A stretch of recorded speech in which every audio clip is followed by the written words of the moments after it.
이 자치경찰 제도는 점진적으로 확대가 돼서 2022년까지 전국 단위로 자치경찰 제도가 확대 운영될 예정입니다. 자, 이렇게 되면은 가장 많은 영향을 받는 것 바로 생활안전 분야인 일반적인 순찰이나 범죄 예방과 관련된 분야입니다.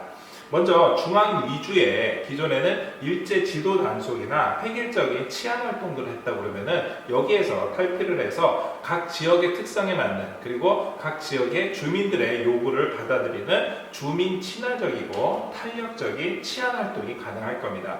자, 이렇게 되면은 생활안전경찰 활동, 즉 여러분들이 그냥 주변에서 볼 수 있는 파출소나 순찰 지구대 단위에서 순찰을 하는 업무, 범죄 예방을 하는 업무, 그리고 각종 치안 정보를 수집하는 업무, 자, 이러한 것들이 경찰뿐만이 아니라 각 지역에 있는 지방자치단체하고도 정보를 공유할 수가 있습니다. 가장 단적인 예로 여러분들이 아마 집 주변에 있는 학교나 아니면 생활반복과 관련돼서 공공섹터에 CCTV가 설치되어 있는 걸 많이 봤을 겁니다. 이 CCTV가 어떤 거는 지자체에서, 어떤 거는 경찰에서, 또 어떤 데는 교통에서, 또 어떤 데는 시에서 이렇게 다양한 기관에서 서로 운영을 하고 있었는데 이러한 CCTV 관련돼서 범죄 예방과 관련돼서 또 그 교통 순환과 관련돼서는 서로 정보를 공유할 수 있는 이러한 시스템이 가능할 겁니다. 더 나아가서 보통 귀갓길 안전을 위해서 가로등을 어떻게 설치를 하는지 아니면은 이 아동보호구역, 즉 학교 주변에서 위해 환경들은 어떻게 단속을 해야 될지 교통량이 많은 곳에서는 이 상황에 맞춰서 신호등 주기 내지는 횡단보도 설치 같은 거를 어떻게 조정을 해야 될지 이러한 것들이 전반적으로 지자체와 경찰이 서로 협력할 수 있는 다양한 정보들이 공유가 될 거라고 생각됩니다. 이러한 것들은 궁극적으로 범죄 예방을 위해서 그 도시 지역을 새롭게 디자인하는 범죄 예방 디자인, 즉 CPT, CPT라고 하는 Crime Prevention Environment Through Environment Design이라는 이 범죄 예방 디자인으로까지 발전할 것으로 예상이 되고 있습니다. 이와 함께 자치경찰 제도가 확대가 되면은 우리 주변에서는 여성 청소년처럼 사회적 약자에게 다양한 치안 서비스가 아주 적극적으로 제공될 수가 있을 거로 예상됩니다. 먼저 성폭력, 가정폭력, 학교폭력 등 각종 이 폭력 문제에 대해서 단순한 사건 처리로만 끝나는 게 아니라 좀 더 그 지역에 있는 지역사회와 함께 그리고 또 청소년이라고 그러면 학교와 함께 자치단체와 함께 경찰이 문제 해결을 위한 아주 근본적인 사안들을 아예 개입을 해가지고 치안 시스템을 공고히 하고 사람들의 어떤 복지 서비스를 증진시키는 이러한 활동으로 확대될 수가 있습니다. 이렇게 되면은 경찰 서비스가 단순하게 범죄자를 사전에 예방하고 만약에 범죄가 발생을 하면은 범죄자를 진압을 하고 그거에 대해서 벌을 주고 이러한 수준이 아니라 그 지역 문제를 해결하는 걸로 확대 발전될 수 있을 걸로 생각이 됩니다. 자, 예를 들면은 제주 지역에서는 제주 자치경찰 제도를 운영을 하면서 이 시범 운영을 할 때 이 학교 전담 경찰관, 여러분들 아마 중고등학교 시절에 학교 전담 경찰관 그 SPO를 많이 봤을 겁니다. 이 학교 전담 경찰관이 단순하게 학교 폭력에만 개입을 하는 게 아니라 그렇죠, 바로 등하교 안전이라든가 각 지역에 있는 안심벨 서비스라든가 이런 것들로 확대시킬 수가 있고 더 나아가서 이 제주자치경찰 같은 경우에는 제주시의 협조를 받아서 신속하고 안전조치를 교사와 학부모들이 서로 정보를 공유할 수 있는 걸로 함으로 해서 굉장히 많은 호응을 받았었던 걸로 평가가 되고 있습니다.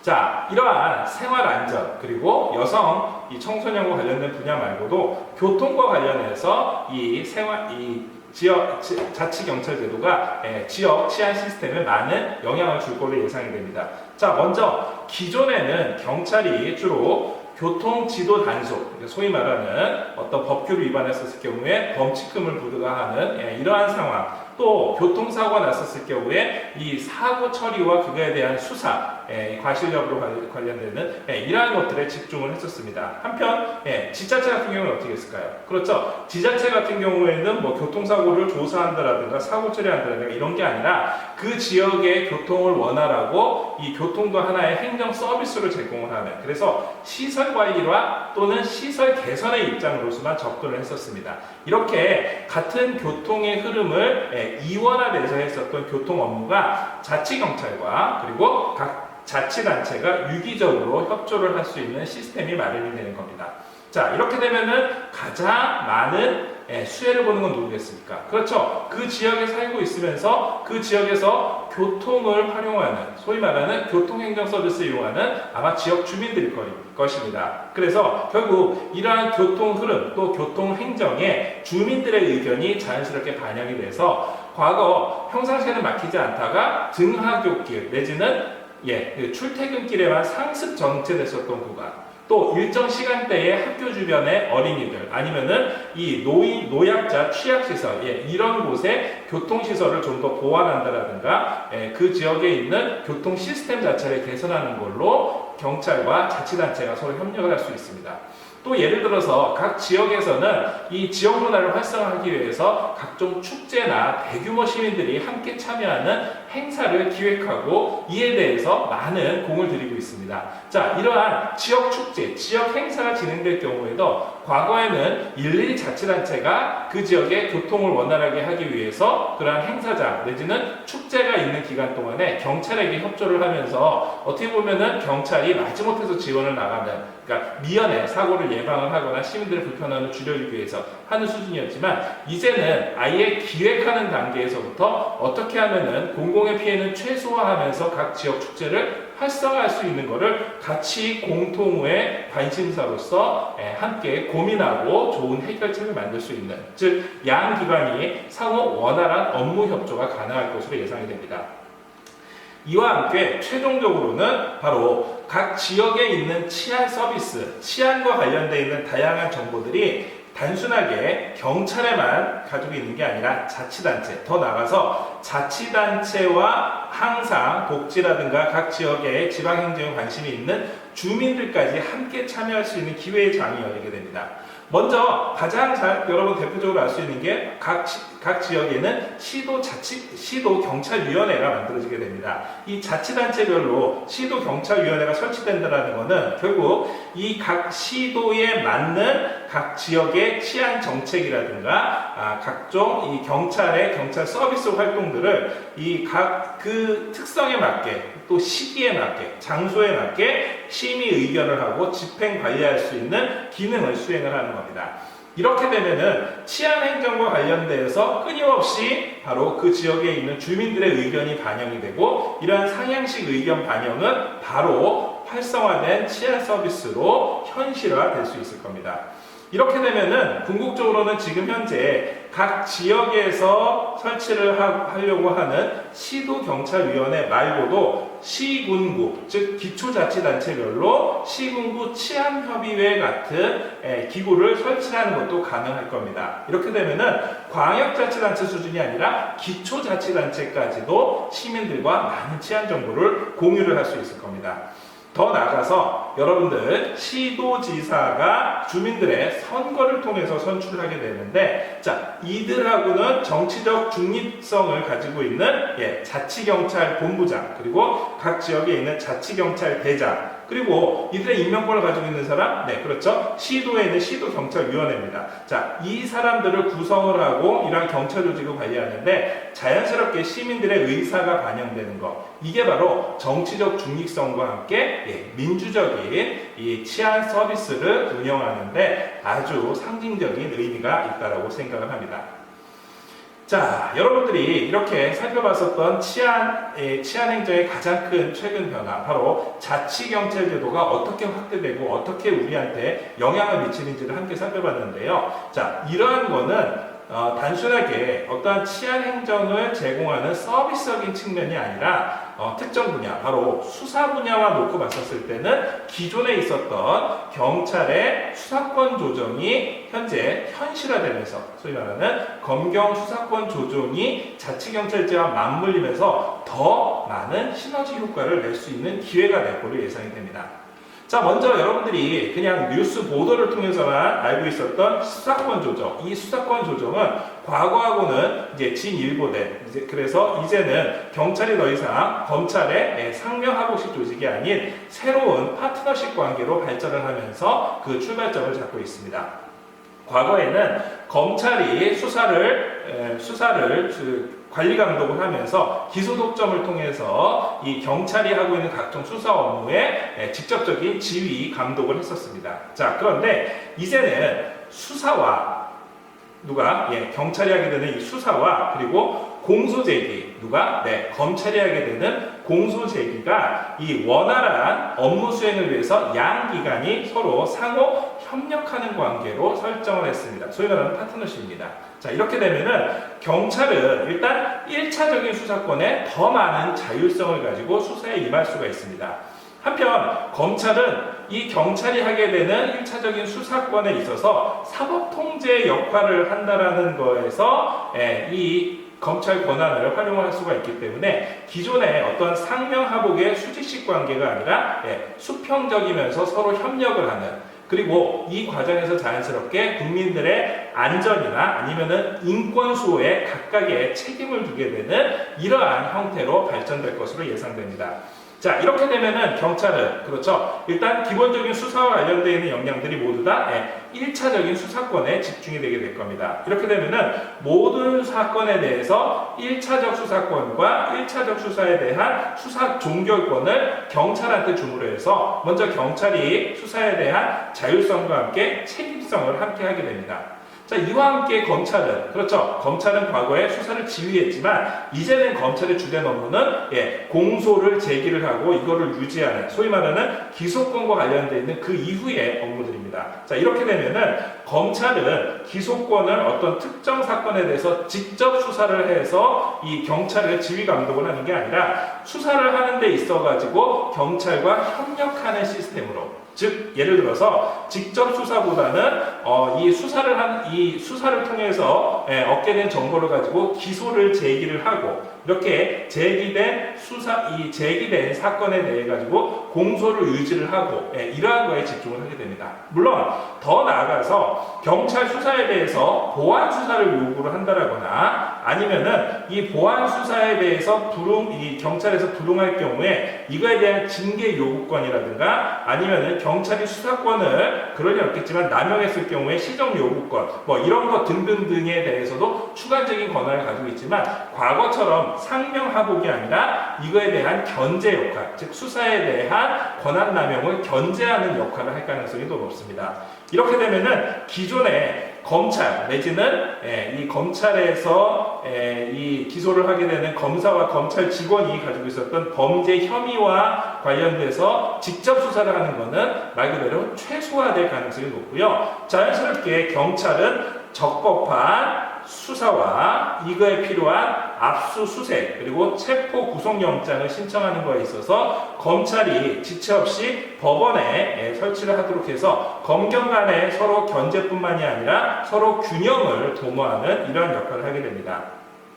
더 나아가서 동일 수사 사건에 대해 가지고서는 검사와 사법경찰, 소위 말하는 이 경찰이 수사를 할 수 있는 이 경찰관들이 중복 수사를 하게 된다라고 했었을 경우에는 서로 인지를 해서 중복 수사하게 될 경우에는 이럴 경우에는 경찰에 대한 1차적인 수사권뿐만이 아니라 검찰에서도 먼저 우선적으로 하게 됩니다. 다만 이때 영장에 의한 처분을 할 경우에는 이 영장에 대해서는 경찰도 그전에는 순수하게 검찰에서만 의사결정을 하는 거에 따랐습니다만 이제는 영장 기재의 범죄 사실에 대해서는 경찰이 우선권을 설정을 함으로 해서 과거에 경찰이 검찰의 명령을 받아서 수동적으로 하던 것을 많이 변화를 시켰습니다.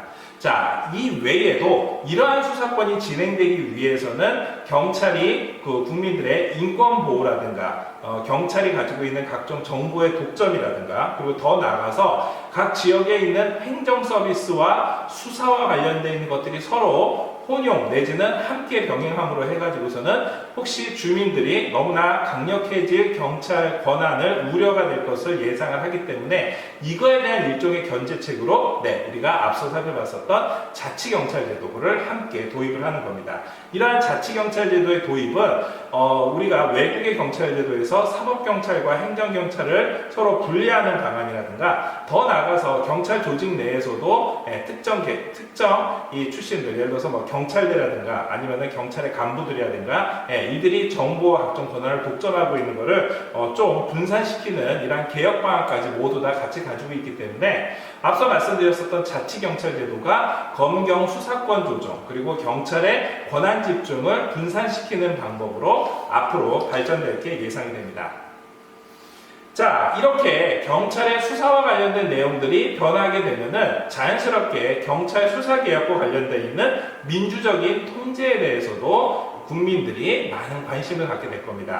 일단 경찰이 검경 수사권 조정을 통해서 그동안에 그렇게 염원했었던 1차적인 수사권 종결권을 포함한 경찰의 독자적인 수사 영역을 확보를 했습니다. 하지만 이렇게 되면은 경찰이 과거에 수사와 각종 정보와 각종 행정과 서비스까지 아주 모든 것을 국민들한테 밀접하게 제공하게 되는 어떻게 보면 친밀하지만 어떻게 보면은 강력한 조직으로 발전할 수가 있기 때문에 이거를 좀 통제할 수 있는 민주적인 통제 방안들을 이러한 개혁안에 함께 넣었습니다. 그래서 경찰 개혁의 궁극적인 완성이라고 하면은 검경 수사권 조정을 통해서 수사권만 주는 게 아니라 수사권을 줌과 동시에 그렇죠 경찰의 강력한 권한들을 분산시킴으로 해서 경찰 조직의 체질 자체를 변화시키는 것 여기에 바로 검경 수사권 조정과 자치경찰제가 함께 상호 균형을 이루고 있는 그 근본적인 이 영향력이 있는 것입니다. 자, 먼저 수사 개혁 자체는 과거에 수사 책임성을 높이기 위해서 어떠한 메모권이라든가 진술 녹음제 같은 것을 도입을 함으로 해서 조사를 받는 피조사자 입장에서는 방어권과 변호사 조력권을 강화시키고 있습니다. 더 나아가서 수사를 하고 있는 이 수사관들을 감시할 수 있도록 영장심사관이라든가 수사심사관 제도를 도입을 하고 또 대통령령으로 이 수사 준칙을 제정을 해서 이거를 통해서 수사구조 안착을 현재 모색하고 있습니다.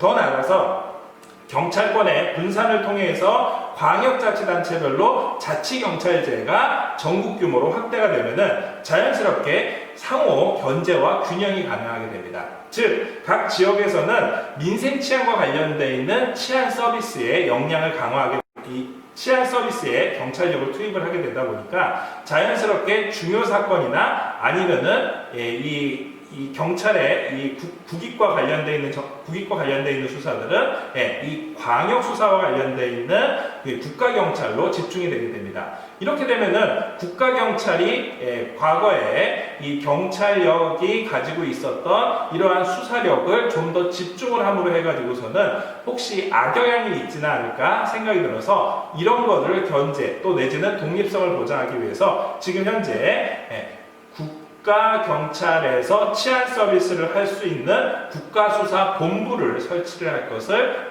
현재 구상을 하고 있습니다. 관련돼서 위원회가 구성이 되고 이 제도를 도입하기 위해서 다양한 기존의 연구들을 모두 집대성해서 새로운 국가 이 수사본부를 설치하고 있는데 이 국가수사본부는 자치경찰이 국가경찰에서 분리가 돼서 치안 서비스를 제공을 하는 반면에 중앙에서는 국가수사본부를 설치를 해서 여기에서 국가경찰의 수사와 관련된 업무를 주로 중추적인 역할을 하게 됩니다. 자, 이렇게 되면은 자연스럽게 여기에 권한이 집중될 수밖에 없겠죠. 그래서 국가수사본부장은 이 경찰 조직 내에서 그대로 순환되는 게 아니라 바로 개방직렬로 일반 민간이나 아니면 다른 법조나 인권이나 이러한 이 배경이 많은 사람들을 외부로부터 개방형 직위로 들여오게 됩니다. 이렇게 되면은 국가경찰의 사무 자체가 바로 중립적이면서도 독립적으로, 그래서 이러한 민주적인 절차를 통해서 운영될 수 있는 조직으로 견제와 균형이 가능할 것입니다. 자, 이러한 경찰 조직의 이 수사와 관련되어 있는 변화들은 현재 경찰 제도가 가지고 있는 다양한 제도들이 자치경찰제와 서로 맞물려서 운행될 수밖에 없습니다. 즉, 과거에 우리가 알고 있는 각종 경찰과 관련되어 있는 업무들, 이러한 업무들은 그동안 경찰이 수사와 관련돼서도 각종 서비스를 제공한다라든가, 또 경찰이 각종 수사와 관련돼 가지고 어떠한 협력을 하는 데 있어서 한동안 우리가 알지 못했었던 이 각종 치안 정보들을 모두 이 경찰이 독점을 하게 되는 것에 대해서 일종의 이 중앙정부에서 가지고 있는 국가경찰, 그 외에 지방에서 가지고 있는 치안 서비스, 이러한 치안 서비스가 시민들한테 많은 이 수사와 관련되어 있는 정보를 제공해주고 수사와 관련돼서 인권보호를 할 수 있는 시스템으로 점점 변화할 것이라고 예상이 됩니다. 이렇게 되면은 현재 자치경찰제가 앞서서 우리가 살펴봤었던 것처럼 조직이나 인력 그리고 정치적인 중립성까지 모두 다 확보를 하면서 주민 밀착형인 자치경찰제에서 수사를 하는 반면에, 그렇죠, 국가경찰 단위로 오게 되면은 국가경찰에서는 바로 국수본이라는 경찰청에서 기존에 있었던 각종 사무 인력이나 이런 거를 중앙에서 집중할 수 있는 국가 안위와 관련되어 있는 곳으로 수사력을 집중하게 됩니다. 정리를 하면은 과거에 우리가 국가경찰이 수사권을 통해서 또 이 각종 치안 서비스를 통해서 하나의 과거의 이 권력기관으로서 활동을 했다고 그러면, 이제는 각 지역에서는 민생치안의 활동으로, 그리고 이 중앙에서는 국가수사본부가 가지고 있는 고유의 수사 노하우와 수사 역량을 핵심적인 수사 사건에 집중을 하는 이러한 시스템으로 발전하게 된 이러한 이 변화가 지금 현재 추진되고 있는 것입니다. 결국 이러한 변화와 이러한 제도가 함께 자치경찰제 그리고 검경수사권 조정을 통해서 이루어지고 있고, 여러분들이 잘 아시는 것처럼 관련되어 있는 법률이 이 패스트트랙을 통해 가지고 국회를 통과함으로 해서 이에 대한 후속 조치들이 현재 추진이 되고 있습니다. 따라서 여러분들이 앞으로 경찰 공무원이 되겠다라고 생각하는 분들은 지역에 있는 지역경찰 그리고 수사와 관련되어 있는 국가수사본부를 포함한 이 국가경찰 내에서의 핵심적인 수사 업무, 이러한 것들을 모두 다 관심 가지고 지켜봐야 되고, 실제 여러분들이 나중에 경찰에 직접 지원을 할 때도 지역경찰을 모으지만 국가경찰 단위에서는, 그렇죠, 지금까지 제가 설명드렸었던 이 수사 역량을 집중할 수 있는 국가수사본부의 이 수사관으로서의 이 사법경찰을 별도로 모집을 할 게 예상이 되기 때문에 여러분들이 수사와 그리고 민생치안과 관련되어 있는 내용들에 모두 다 이 경찰 공무원이 되는데 노력하기를 부탁을 드리겠습니다. 자, 여러분들이 지난 시간에 이어서 이 자치경찰제도가 어떻게 확대돼서 우리 생활에 영향을 미치는지, 또 검경수사권 조정을 통해 가지고선 있게 된 경찰의 수사권이 자치경찰하고는 어떠한 관계가 있는지를 한번 같이 살펴봤습니다. 이러한 것을 바탕으로 해서 여러분들이 앞으로 경찰학개론뿐만이 아니라 각종 경찰과 관련되어 있는 전공 지식을 공부하는 데 있어서 기본 이 배경 지식으로 삼을 뿐만이 아니라 이러한 제도들은 앞으로 단계별로 끊임없이 새로운 제도와 새로운 법령들이 나올 것으로 예상되는가, 앞으로도 많은 관심과 이거에 대한 각종 이 배경 지식들을 쌓기를 부탁을 드리겠습니다. 자, 오늘 함께 살펴봤었던 자치경찰제도의 확대 그리고 수사권 조정에 대한 새로운 트렌드에 대해서 여러분들 꼭 유념해 주시길 기억하면서 이것으로써 오늘 강의는 마치도록 하겠습니다. 경청해 주셔서 감사합니다.